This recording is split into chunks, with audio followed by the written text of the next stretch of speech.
नमस्कार दोस्तों। आज हम एसक्यूएल में नल वैल्यू को हैंडल करने के 4 डिफरेंट तरीके देखने वाले हैं। समझिए हमारे पास एक एम्प्लॉय टेबल है और उसमें एम्प्लॉय का आईडी, एम्प्लॉय नेम, सैलरी और बोनस गिरा हुआ है। हम क्वेरी लिखेंगे सिलेक्ट फ्रॉम एम्प्लॉइज और हम हमारे यहाँ पे कॉलम सेलेक्ट करेंगे जो है ईएमपी आईडी, ईएमपी नेम और उनका सैलरी है और उनका बोनस है। जब हम ये क्वेरी को एग्जीक्यूट करते हैं तो देखिए सैलरी में हमें कुछ नल वैल्यू मिल रहे हैं। ये नल वैल्यू हम हैंडल करने के लिए पहले टर्नरी ऑपरेटर का यूज़ करेंगे। तो मैं ये सैलरी वाला कॉलम जो है उससे निकाल देता हूँ, है ना। और यहाँ पर हम लिखेंगे, पहला जो तरीका हम यूज़ करने वाले हैं वो है टर्नरी ऑपरेटर, इससे बोलते हैं IIF। ये 3 पैरामीटर एक्सेप्ट करता है। जो पहला पैरामीटर होता है वो है हमारी कंडीशन। तो हमें क्या कंडीशन चेक करना है कि अगर हमारा सैलरी इज़ नल हुआ तो हम क्या करेंगे, हम बोनस का वैल्यू उसमें डाल देंगे। अदरवाइज़ हम क्या करेंगे, उसमें सैलरी का ही वैल्यू लेंगे और इसे एज़ सैलरी हम एलियास दे देते हैं। जब हम इसे एग्ज़ीक्यूट करेंगे तो आप देखिए क्या हुआ, हमारा जो रोहित का सैलरी नल था उसका बोनस उसे मिल गया है। बट नेहा को स्टिल प्रॉब्लम हो रहा है, उसमें भी नल वैल्यू आ रही है। हमें ये नल वैल्यू कैसे हैंडल करना है हम आगे देखेंगे। जो हमारा दूसरा ऑप्शन होता है, इससे मैं यहाँ पे लिख देता हूँ टर्नरी फंक्शन लिख देता हूँ यहाँ पे, है ना। जो हमारा है ये है टर्नरी फंक्शन, इससे मैं कमेंट कर देता हूँ। अभी जो हमारा दूसरा तरीका है वो है केस व्हेन। हम केस व्हेन यूज़ करेंगे, है ना। तो यहाँ पे लिखते हैं केस व्हेन। और केस व्हेन कैसे काम करता है, केस व्हेन भी हमें कंडीशन चेक करवाता है। तो हम यहाँ पे लिखेंगे case when salary is null, then जब नल होगा तो हम क्या करेंगे, हम बोनस को लेंगे। एल्स हम क्या करने वाले हैं, हम सैलरी को लेंगे, इसे एंड करेंगे और एज इसे सैलरी एलियास देने वाले हैं, है ना। जब मैं इसे एग्जीक्यूट करूँगा तो देखिए मुझे वही रिजल्ट मिल रहा है, यानी रोहित का जो सैलरी नल था उसकी जगह उसे बोनस मिल रहा है।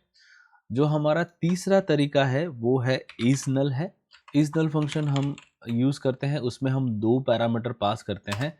हम लिखेंगे इज नल और उसका जो पहला पैरामीटर होता है वो हमारा कॉलम होता है। तो हमारा कॉलम कौन सा है, हमारा कॉलम सैलरी है। अगर सैलरी उसे नल वैल्यू मिलेगा, ये सिर्फ नल चेक करेगा। केस व्हेन और टर्नरी ऑपरेटर है, दूसरी कंडीशंस भी चेक कर सकते हैं, बट इज नल हमारे पर्टिकुलर कॉलम में नल वैल्यू को ही चेक करेगा। ये चेक करेगा कि हमारे सैलरी कॉलम में अगर नल वैल्यू आती है तो हम उसका वैल्यू बोनस कॉलम से रिप्लेस करेंगे और हम इसे सैलरी एलियास देने वाले हैं, है ना। और जब मैं इसको एग्जीक्यूट करूंगा तो आप देखिए ये भी मुझे सेम रिजल्ट ही दे रहा है। चौथा और लास्ट तरीका वो मेरा पर्सनल फेवरेट है, जो है कॉलेस। कॉलेस को प्रोनाउंस करना थोड़ा मुश्किल सा है, बट और उसका स्पेलिंग भी याद रखना थोड़ा मुश्किल सा है। तो मैं उसे कॉल ESC ऐसे करके याद रखता हूँ, है ना। कॉलिस है वो मल्टीपल पैरामीटर एक्सेप्ट करता है। कॉलिस काम कैसे करता है, वो मल्टीपल पैरामीटर लेता है। जो पहला पैरामीटर होता है वो हमारा कॉलम नेम होता है कि अगर सैलरी हमारा नल हुआ तो वो बोनस का वैल्यू लेगा। अगर बोनस का वैल्यू भी नल हुआ तो हम ईएमपी नेम दे सकते हैं। अगर ईएमपी नेम नल हुआ तो फिर हम कोई हमारा स्टैटिक वैल्यू देंगे और वो सारे नल वैल्यू चेक करके जो वैल्यू एग्जिस्ट होगा वही वैल्यू वो उठाने वाला है। यहाँ से मैं ईएमपी नेम निकाल लेता हूँ, बाय द वे उसका कोई ज़रूरत नहीं है। और इसे हम देंगे इलियास एज सैलरी, है ना, सैलरी। और जब मैं इसे एग्जीक्यूट करूँगा तो ये रिजल्ट होगा वो थोड़ा अलग सा होगा। जब मैं इसे एग्जीक्यूट करता हूँ तो देखिए क्या हुआ है, नेहा का बोनस भी नल था और उसका सैलरी भी नल था। तो उसने क्या किया है, हमें ज़ीरो वैल्यू दिया हुआ है।